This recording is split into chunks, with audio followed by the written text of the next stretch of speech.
ఓం మహాగణాధిపతయే నమః. ఓం గురుభ్యో నమః. ఓం శ్రీమాత్రే నమః. పరమేశ్వర స్వరూపమైనటువంటి జ్యోతిష, వాస్తు మరియు ఇతర అనేకమైనటువంటి శాస్త్రములను మనకు అందించినటువంటి మహర్షులకి నమస్కారం. హయగ్రీవ హయగ్రీవ హయగ్రీవేతి యోపదయత్తస్స నిస్సరతే వాణి జహ్నుకన్యా ప్రవాహవత్.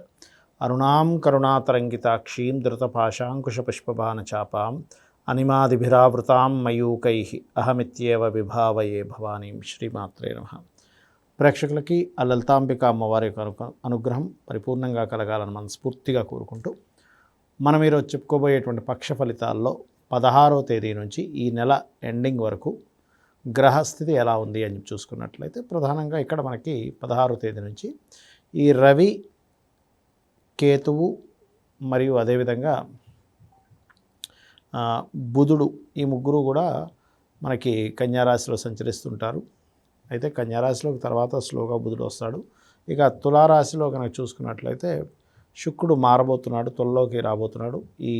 ఈ పక్షంలో మ్యాక్సిమం తులలోనే ఉంటాడు శుక్రుడు. కుంభరాశిలో వక్రించిన శని, మీనంలో రాహువు, అదేవిధంగా గురువు వృషభ రాశిలోని మిథునంలో కుజుడి యొక్క సంచారం జరుగుతుంది. ఈ యొక్క గ్రహస్థితిని అనుసరించి ద్వాదశ లగ్నాల వారికి, లగ్నం తెలియని వారి రాశుల వారికి ముఖ్యంగా ఏంటంటే ఈ యొక్క పక్ష ఫలితం చూసుకున్నట్లయితే 2 గ్రహణాల మధ్యన ఉంటుంది. అంటే మనకి గ్రహణం 18వ తేదీ వస్తుంది, చంద్రగ్రహణం. కాబట్టి 18వ తేదీ వచ్చే చంద్రగ్రహణం వల్ల కలిగే ఎఫెక్ట్ కానివ్వండి, మనకి అమావాస్యకి అంటే చంద్రగ్రహణం ఏర్పడిన 15 రోజులకు అమావాస్య వస్తుంది. అమావాస్య నాడు కలిగేటువంటి సూర్యగ్రహణ ప్రభావం కానివ్వండి, ఈ ద్వాదశ లగ్నాల వారికి ఎటువంటి ఫలితాలు ఇవ్వబోతున్నాయి, ఎటువంటి జాగ్రత్తలు తీసుకోవాలి, ఈ విషయాలు చెప్తుంది నేనైనప్పటికీ కూడా చెప్పిస్తుంది సాక్షాత్ లలిత అమ్మవారిగా భావిస్తూ ఈ యొక్క పక్ష ఫలితాల గురించి తెలుసుకుందాం ఒక్కొక్క లగ్న రాశి రీత్యా. ధనుర్లగ్నము ధనస్సు రాశి. ధనస్సు వారికి అంటే మీకు ఈ యొక్క చంద్రగ్రహణ ప్రభావము, సూర్యగ్రహణ ప్రభావము ఏ విషయాల్లో బాగుంటుంది, ఏ విషయాల్లో జాగ్రత్తగా ఉండాలి ఈ పక్ష ఫలితాల్లో చూసుకున్నట్లయితే ముఖ్యంగా గ్రహణ ప్రభావం కనుక చూసుకున్నట్లయితే 4లో చంద్రగ్రహణ ప్రభావం పడుతుంది. 4వ స్థానం అనగా మీకు పర్టికులర్గా అది ఇచ్చేటువంటి ఫలితం ఏమిటి అంటే అక్కడ మీరు తల్లిగారి ఆరోగ్యం విషయంలోని, వాహనాలు, గృహాలు, ఎనీ ప్రాపర్టీస్ కొనుగోలు చేసేటప్పుడు, మనం నేర్చుకోవడానికి ఏదైనా చూడండి కొన్ని కోర్సెస్ తీసుకుంటాం, అటువంటి విషయాల్లో చాలా జాగ్రత్తగా ఉండాలి. అదేవిధంగా మరి దశమ స్థానంలో ఇది 18వ తేదీ పౌర్ణమి రోజు జరిగితే అది గ్రహణం అనేటువంటి సూర్యగ్రహణం అనేటువంటిది ఏదైతే ఉందో అది మనకి పర్టికులర్గా ఈ యొక్క ఎండింగ్లో అంటే అమావాస్య నాడు 2వ తేదీ జరుగుతుంది. ఆల్మోస్ట్ అంటే ఎండింగ్ దాటిన తర్వాత ఈ పక్ష ఫలితాలు అయిన తర్వాత మరి ఈ యొక్క సూర్యగ్రహణ ప్రభావం దేని మీద ఉంటుంది అంటే ఉద్యోగ సంబంధించిన విషయంలో చాలా బాగుంటుంది. అయితే ఇక్కడ కొంతవరకు ఈ గ్రహణ ప్రభావం అనేటువంటిది మీరు ఎవరికైనా మనీ, ల్యాండ్స్ కోసం ఏదైనా కొనుగోలు కోసం ఇచ్చేటువంటి విషయాల్లో కొంత జాగ్రత్తగా ఉండాలి చూసుకున్నట్లయితే. అదేవిధంగా 3వ స్థానంలో ఉండేటువంటి శని యొక్క వక్రగతి కూడా ఉంది కాబట్టి కమ్యూనికేషన్స్, అగ్రిమెంట్స్ రాసుకునేటప్పుడు, ఏదైనా ల్యాండ్ తీసుకునేటప్పుడు కూడా కొద్దిగా జాగ్రత్తగా ఉండాలి. అలాగే కొంత ఇష్టపడిన వారిని వివాహం చేసుకుందాం అనేటువంటి ప్లానింగ్ ఏదైతే ఉందో కొంత స్ట్రెస్ని ఇస్తుంది.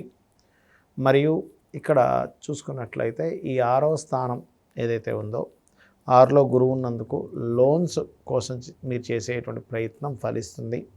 కొన్ని పుణ్యకర్మలు కూడా చేస్తారు ఎప్పుడైతే 6లో గురువు ఉంటాడో. మరియు అదేవిధంగా ఈ యొక్క దశమ స్థానంలో రవి, కేతు, బుధ ఉన్నందుకు కొంతమంది చూడండి ఉద్యోగం మారుతారు కానీ వెంటనే వస్తుందో రాదో డౌట్ పడతారు. కానీ ఇక్కడ ఎప్పుడైతే గ్రహణం దశమంలో పడుతుందో లాభస్థానంలో శుక్రుడు ఉన్నాడో ఇది 2 రకాల ఫలితాలు. ఒకటేంటంటే ఉద్యోగ సంబంధించినటువంటి విషయంలో సడన్ హైప్స్ రావడం, మార్పులు ఇస్తుంది.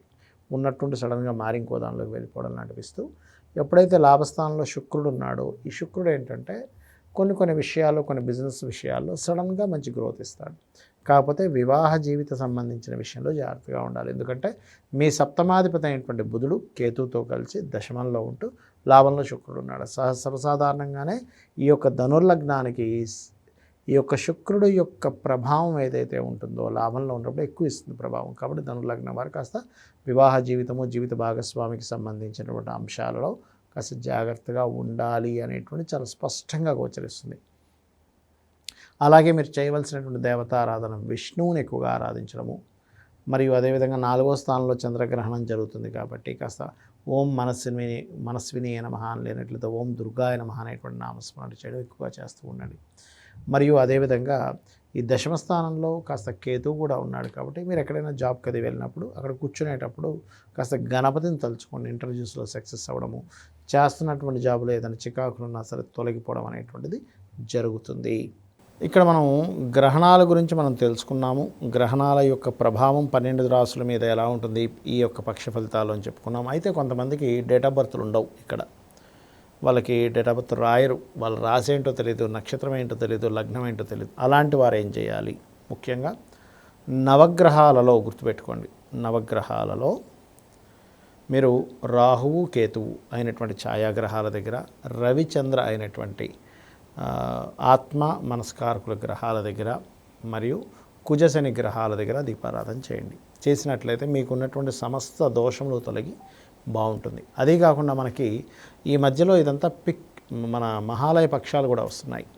ఈ సమయంలో ఎవరైతే పెద్దల కోసం మీరు స్వయం పాకం ఇవ్వడం జరుగుతుందో, తర్పణాలు వదులుతారో, పిండ ప్రదానాలు చేస్తారో, మీ గృహంలో కావచ్చు, లేనట్లయితే ఏదైనా నదీ ఒడ్డున కావచ్చు, సముద్రాల్లో కావచ్చు, క్షేత్రాల్లో కావచ్చు, దివ్యక్షేత్రాల్లో కావచ్చు, అక్కడ ఎవరైతే చేస్తారో ఇది ముఖ్యంగా పితృదోషాలు పోవడానికి ఈ పక్షం చాలా మంచిది. ఎందుకంటే మహాలయ పక్షాలు వచ్చాయి ఈ యొక్క పక్షంలో మనకి, అది ముఖ్యంగా గుర్తుపెట్టుకోండి.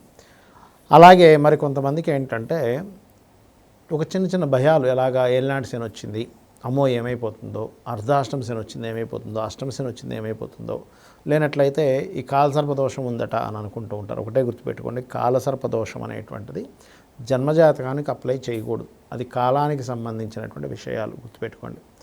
అలాగే ఇప్పుడు చూడండి, మనకి కాలంలో ఇప్పుడు రాహుకేతువులు కాలానికి మోక్షానికి కారకులు. మీనరాశిలో రాహు సంచారం జరుగుతుంది కాబట్టి మనం 9-10 నెలల క్రితం ఈ జలరాశుల్లో ఉంది, జల ప్రళయాలు ఎక్కువగా వస్తాయని, అలాగే వస్తున్నాయి కూడా. అలా ఏంటంటే కాలంలో జరిగే అంశాల కోసం రాహుకేతువుని తీసుకొని చెప్తారు. జన్మజాతకానికి కాదు, ఇది మెయిన్గా గుర్తుపెట్టుకోండి. మీ జన్మజాతకంగా చూసుకోవాల్సింది ఏమిటంటే మీ లగ్నం ఏమిటి, లగ్న బలం ఎలా ఉంది, దానివల్ల మీ యొక్క స్ట్రెంత్ తెలుస్తుంది. అదేవిధంగా లగ్నంతో పాటు కుటుంబ స్థానం, ధనస్థానాలు ఎలా ఉన్నాయి, ధనం మీరు ఎందుకు సంపాదించలేకపోతున్నారు, ఏ మార్గంలో వెళ్తే సంపాదిస్తారు, మీరు చేసే ప్రయత్నం ఏ మార్గంలో మీరు ప్రయత్నం చేస్తే మీకు సక్సెస్ అవుతుంది. ఈ రకంగా ఒక భావం అని కాదు, మీరు నివసించేటువంటి గృహం 4వ స్థానాన్ని బట్టి, మీకు సంతాన అభివృద్ధి ఏం చేస్తే మీ సంతాన అభివృద్ధి అవుతుంది మీ పంచమ స్థానాన్ని బట్టి. అదేవిధంగా వివాహం కానివ్వండి, ఇన్వెస్ట్మెంట్స్ కానివ్వండి, ఉద్యోగం కానివ్వండి, వ్యాపారం కానివ్వండి. కొంతమందికి తెలియక ఉద్యోగ యోగం ఉంటే వ్యాపారం చేస్తుంటారు, వ్యాపార యోగం ఉంటే ఉద్యోగం కోసం ప్రయత్నం చేస్తుంటారు. అది సెట్ అవ్వవు. మీకు వ్యాపార యోగం, మీరు ఒక 10 మందికి ఉద్యోగం ఇచ్చే యోగంలో ఉన్నారు, అప్పుడు మీరు ఒక దగ్గర పని చేయరు, మీరు ఒక 10 మందికి ఉద్యోగాన్ని ఇస్తారు. అది జాతచక్రంలో యోగం రూపంలో ఉంటుంది మీకు.